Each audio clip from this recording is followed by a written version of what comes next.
Great. So shall we start in chronological order? Yeah, with the new Glenn. It's a beautiful launch. Yes, and actually that launch, if you go to the launch of John Glenn, there's also like a view right down at that area that looks very much like it. It was like almost an homage that they set up for John Glenn's flight. I think the first thing most people notice is it took a while to get off the pad. Yeah. You know, we were all so anxious, like, is it going to move? Just waiting for that first movement. It took a while. I don't know what T-0 means anymore because so many rockets seem like they actually start to move at like +1 or +2. So I'm not sure. Yeah. So SpaceX, I believe, does ignition at T-0. New Glenn's timeline was published. Jeff Faust had that published, and what they were aiming for was ignition at -5.6 and then liftoff at T-0. Yes. It just has really, really low thrust to weight ratio. Mm-hmm. This is something that, this was something that some of us were like telling people ahead of time it's going to be really, really slow, and people refused to believe it. And it's like, oh, so it's going to be like Saturn V. I'm like, no, way slower than Saturn V. Yes. So it's a thrust to weight ratio of 1.1, and that's not because the engines were throttled down. It's just it's a heavier rocket than people expected it to be based on the thrust. The tanks are full. So that doesn't mean that it's like less performant in the sense of having high dry mass. It's just like most of that mass is just a lot of propellant. It's just a bigger rocket, and the engines are a little underpowered for it. But that's going to change soon enough. Right, and it just means it's a little bit slow off the pad, but there's actually nothing wrong with it. In some ways, having a really high thrust to weight ratio means you're wasting all that thrust for no reason. You can put more propellant in there. You should be able to. So yes and no. Like there's kind of an optimal based on your like if you add too much tankage, you add tankage and then propellant. Yeah. Then it doesn't. Yeah. It does. If you increase the propellant by 10%, going from say thrust weight TWR 1.2 to 1.1, your dry mass will increase by so much that it just kind of negates the little bit of extra push that you get from that, especially with a reusable rocket that needs the reusability hardware and the propellant to slow down and land. Yeah. So it's something that's like they do need to increase the thrust to really optimize this design, but that's already in the works, and that's gonna be great.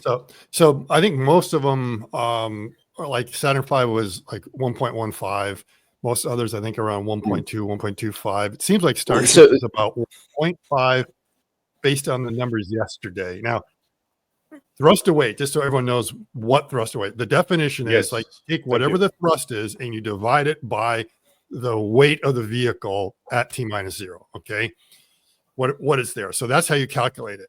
Now, everyone was asking, Eric Berger was asking, does anyone know what it is? Like he should know. And nobody knows because if they don't tell you what the actual thrust of the vehicle is and what what the weight is, you don't really know to calculate it that way. But there's another way to calculate it.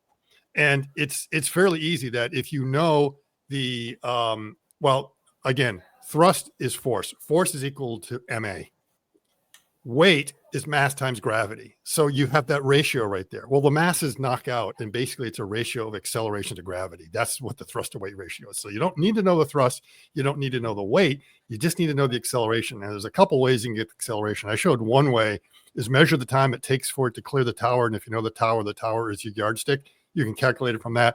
Turns out there's another way. If you have good telemetry down the lower corner, which they do, I was able to take an exact 7-second clip and see it go from 0 up to, I think it was like 18 miles per hour or something like that, and calculate the acceleration based on that. And based on those two ways of doing the calculation, the first one I got about 1.13, and the other one I got about 1.1, something like that, almost 1. So it basically confirms what Ozan has said. It's like 1.1. And the thing to remember, that's instantaneous. Through those 8 seconds, when it's going up there, it's losing a little bit of mass, which means it's actually accelerating a little bit faster. So that's the average thrust to weight ratio over that 7-second span. So it is a good chance that it really is like a thrust to weight of 1.1.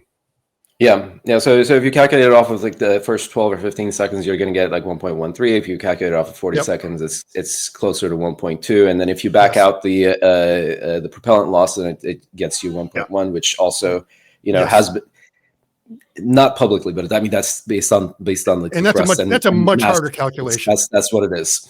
Yeah. Because you got to put so what you try to do is get as small a time sample as you can, because that's how calculus works, right?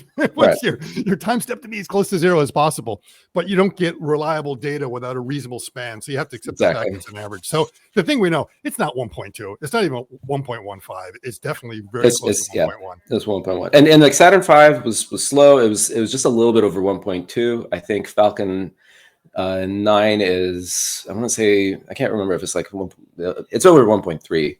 It jumped. Falcon Heavy is a little more.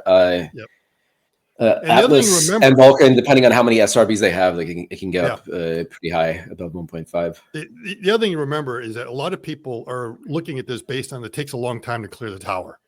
And the thing is, remember, this is a much taller rocket. So with the same thrust to rate ratio, it's going to take longer to clear that tower going on up. So it's like looking at the moon against the horizon. It looks 3 times bigger than what's up in the sky. So you've kind of lose your sense of scale because you're assuming it's the same size as all the other rockets. No, it's big. It's much bigger than most people are used to seeing, unless they've seen Starship. Yeah, which kind of is a perfect segue for Space Engineers post. Yeah, and so for those who are listening, one of the things, the reason that we're kind of obsessing about thrust to weight ratio is it's really important when you're taking off. You have a lot of gravity loss, which is basically the amount of your impulse, amount of push that you're wasting on just fighting gravity.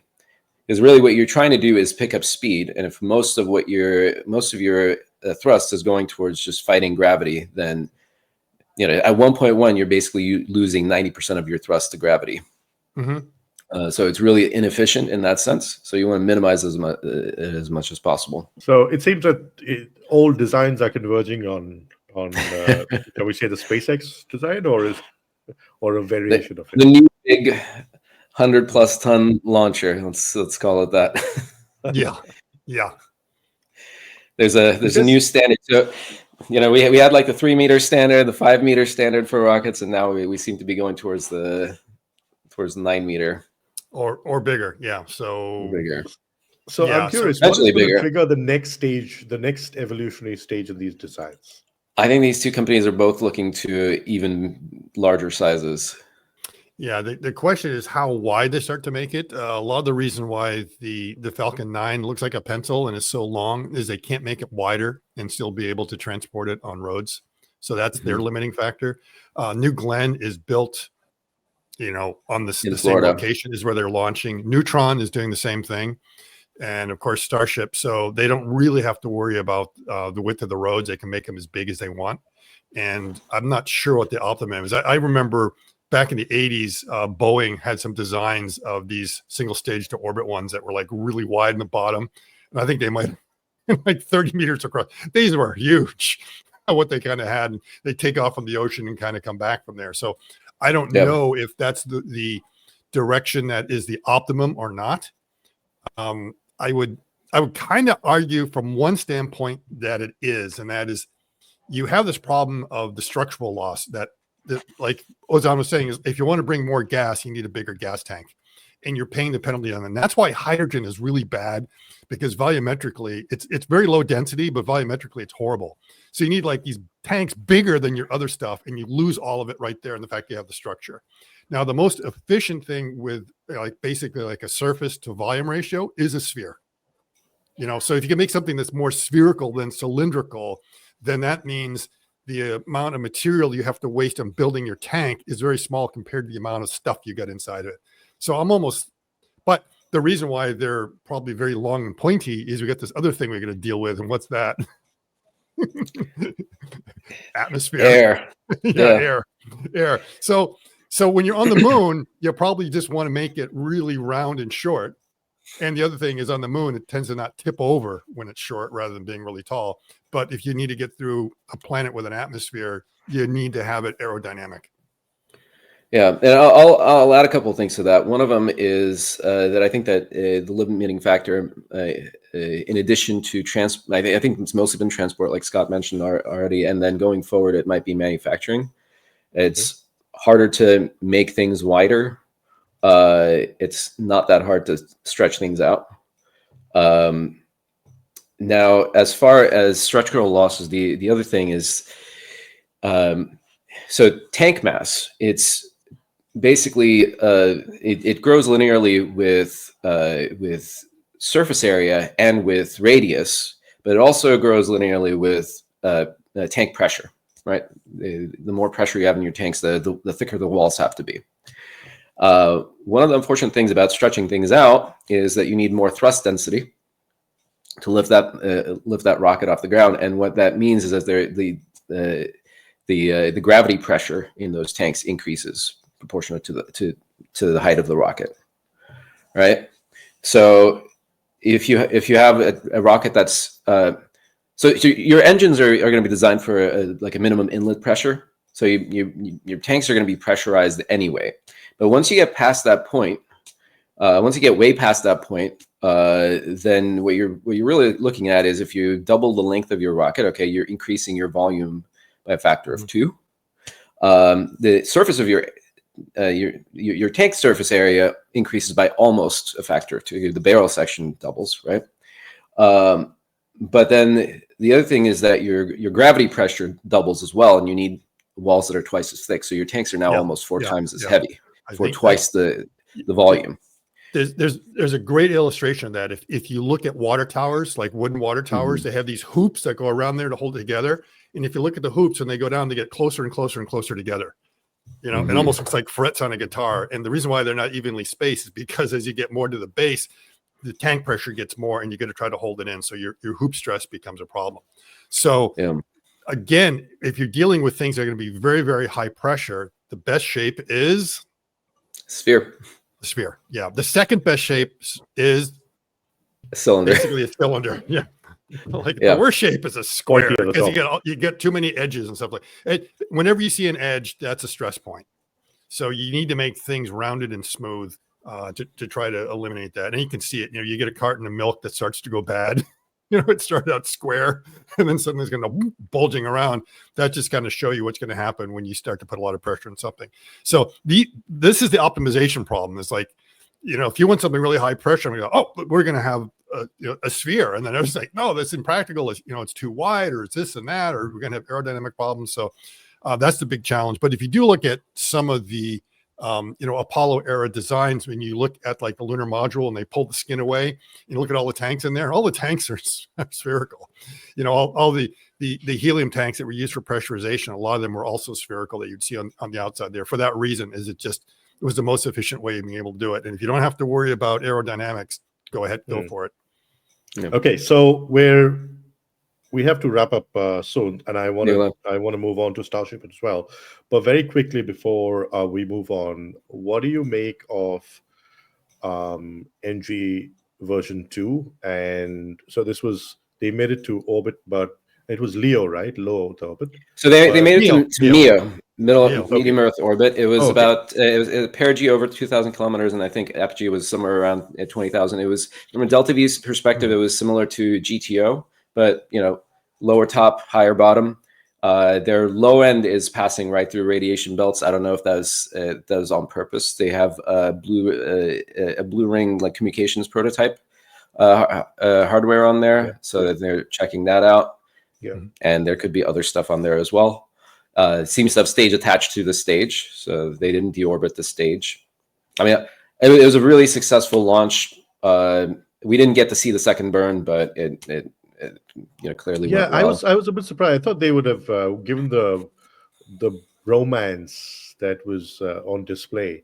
I thought they'd kind of take a leaf out of Starship and SpaceX's televised launches and kind of it's a communication. I mean, they have to be using Starlink for that. That's also a problem. Yeah. We didn't get the best video coverage past the first stage at least, but it kind of reminded me of the Starliner launch, which was really graphics heavy and kind of in this day and age. Yeah. I think Yeah. SpaceX has spoiled all of us. Yeah. Yeah. Hopefully this will improve too. Yeah. Yeah. I mean, And once they there's- get their own constellation up there, then they'll probably be using it as well. Yeah. Yeah. Kuiper. Yeah. Yep. There's talk of NG-2.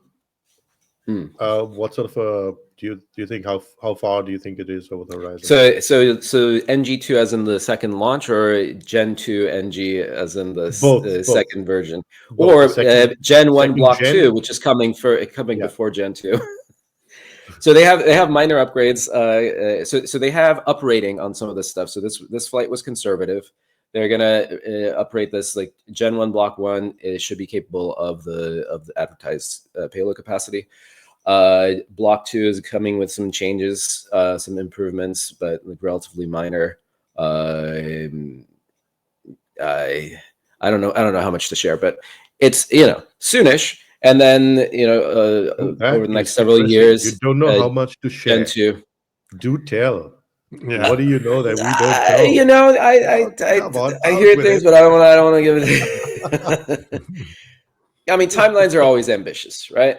But let's just watch and enjoy. Things should improve every few flights, or maybe every flight. And I think the next blue flight today is very different from blue a few years ago. Mm-hmm. Well, that's great for space launches. It's great for the space industry. Scott, Yeah. you say something? Yeah, I think the second attempt will be this spring. At least that's what Jeff Bezos posted afterwards. And I guess the other thing is we have to at least talk about the attempted recovery. So it seemed to have failed actually during the reentry burn. There was something going wrong there. That I mean, as we saw, the color going up was a very beautiful kind of hue that you were getting, and the color going down didn't look the same. So it was either engine rich or fuel rich or something like that. And it didn't seem to be making much of a dent in the velocity. It really wasn't slowing it down at all. So it seems like and I believe now my understanding from listening to the broadcast is like this one and the next couple ones, they will do reentry burns, but others they may not. They may be just coming straight down without it. So they were choosing to do a reentry burn. Why it failed could be the old sloshing problem, or could have been some other reason. Hopefully they tell us soon. Yeah. But and Roden, I think I mean, I was not expecting I thought it might fail on landing. I thought it would probably make it through reentry, but I mean, it was still overall a very successful flight. I was impressed. I was happy with it. I'm very happy for Blue, and I'm happy for their place in the industry now. As far as Gen 2 goes, I mean, I think we should expect to see.